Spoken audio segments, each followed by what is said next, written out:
I bet that at one point in your parenting journey, you would have given your child screen as a bribe or some sort of motivation for him or her to eat. You're welcome. I am Choma Okoli, the founder of the Expedient Parent Academy, your early years parent coach. And today we are having a conversation on the one mealtime habit that is fatal for your child. So, a recent study in the United States mentioned or found that 70% of persons in the United States are obese and overweight. Another study in India by the Indian government forecast that by 2050, 450 million Indians would be obese and overweight. This is a forecast on people for people who are probably in the womb or who had just been born. And a recent study in Nigeria in 2021 pointed out that 27% of children and adolescents are obese and overweight. And sadly, that this data keep rising every year.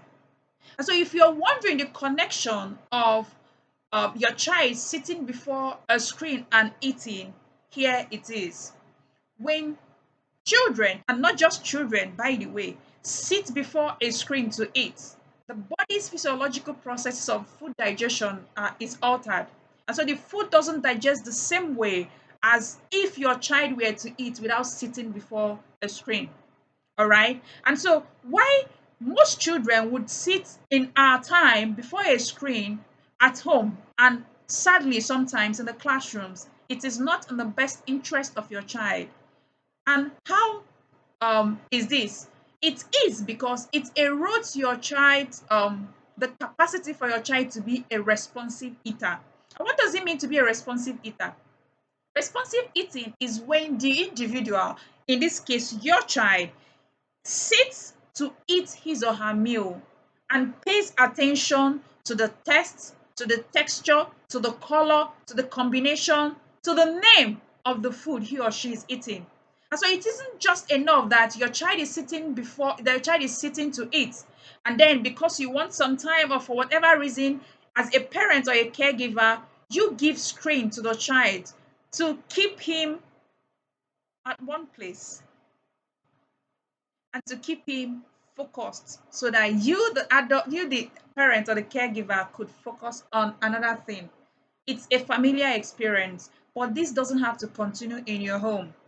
All right, because it's not in the best interest of the child. I've mentioned how, and it's also not in your best interest as a parent or caregiver. This is because once a child is able to sit for a protracted period before a screen during meal times, the adult or the parent or caregiver knows to keep giving a child something to eat so that the child keeps sitting before a screen. And you know the long-term effect, that child becomes overfed, right? Which is a good recipe for obesity and overweight in the years to come.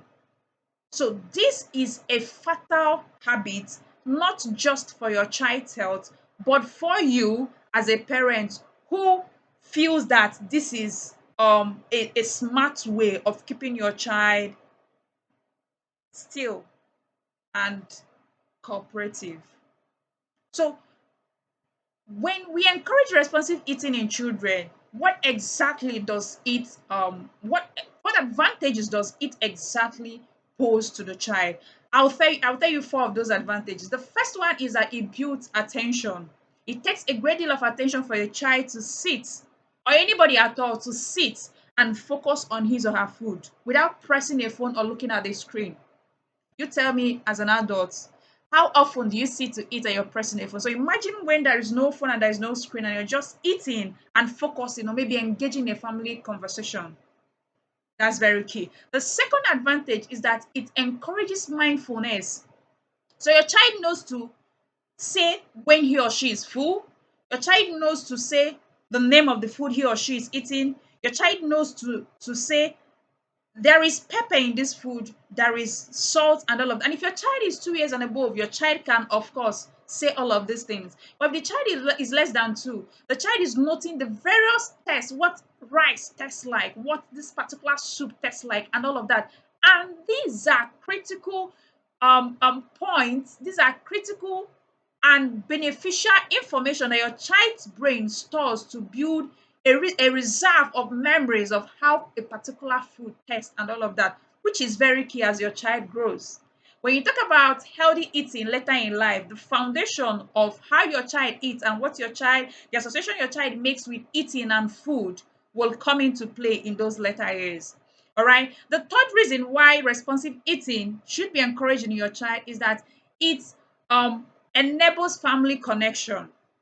So whether your child is eating alone or you're eating with your child at the dining table or the rest of the family, this is important because your child knows to connect with other people who are eating or connect with his food in such a way that he isn't just eating, he also knows what's going on. And then the last point we're going to mention, which is the fourth point, is that responsive eating gets your child in that space where your child knows I am full and your child is able to say I am full. And you should respect this because this is your child's body giving you cues. All right. And if you've watched up to this moment, then I bet you love the conversation and you would also love the ones coming your way. So if you're yet to subscribe, go ahead and hit the subscription button and stay tuned for Monday. Every Monday and Friday will come with tips to make your parenting journey, especially in the first 6 years, an easy and enjoying ride. Thank you so much for coming on board with me this weekend. I hope you go ahead to implement the things you've heard. There is no advantage to the information you have if you don't put into use. I'll say that again. There is no advantage you pose for the information, or the information you have will pose no advantage to you if you don't put it to use. So you have you've listened to this beautiful knowledge, this beautiful conversation. You've learned what you should learn and what you should learn, and you don't put it into use. You're as good as someone who never came across this video. All right, and if you get to try it out, let me know what the outcome is for you in your home in the comment section. Of course, go ahead and share this video and do have this conversation with other parents in your circle. Do have an amazing weekend.